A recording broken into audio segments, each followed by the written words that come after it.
बिस्मिल्लाहिर्रहमानिर्रहीम। अस्सलामु अलैकुम वरहमतुल्लाहि वबरकातुहू। हदीस नबी सल्लल्लाहु अलैहि वसल्लम है, नबी करीम सल्लल्लाहु अलैहि वसल्लम उम्मे सुलैम रज़ियल्लाहु तआला अन्हा नामी एक औरत के यहाँ तशरीफ़ ले गए। उन्होंने आप सल्लल्लाहु अलैहि वसल्लम की खिदमत में खजूर और घी पेश किया। आप सल्लल्लाहु अलैहि वसल्लम ने फरमाया, ये घी इसके बर्तन में रख दो और ये खजूरें भी इसके बर्तन में रख दो, क्योंकि मैं तो रोज़े से हूँ। फिर आपने घर के एक किनारे में खड़े होकर नफल नमाज पढ़ी और उम्मे सुलैम रज़ियल्लाहु तआला अन्हा और उनके घर वालों के लिए दुआ की। उम्मे सुलैम रज़ियल्लाहु तआला अन्हा ने अर्ज़ की कि मेरा एक बच्चा लाडला भी तो है, उसके लिए भी तो दुआ फरमा दीजिए।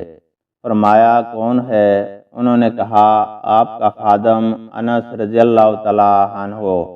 फिर आप सल्लल्लाहु अलैहि वसल्लम ने दुनिया और आखिरत की कोई खैर और भलाई ना छोड़ी जिसकी उनके लिए दुआ ना की हो।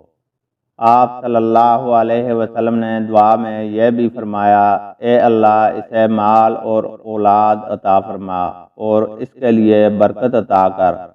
अनस रज़ियल्लाहु तआला अन्हु का बयान था कि चुनांचे मैं अंसार में सबसे ज़्यादा मालदार हूँ और मुझसे मेरी बेटी अमीना ने बयान किया, हजाज के बसरा आने तक मेरी सलबी औलाद में से तकरीबन 120 दफन हो चुके थे।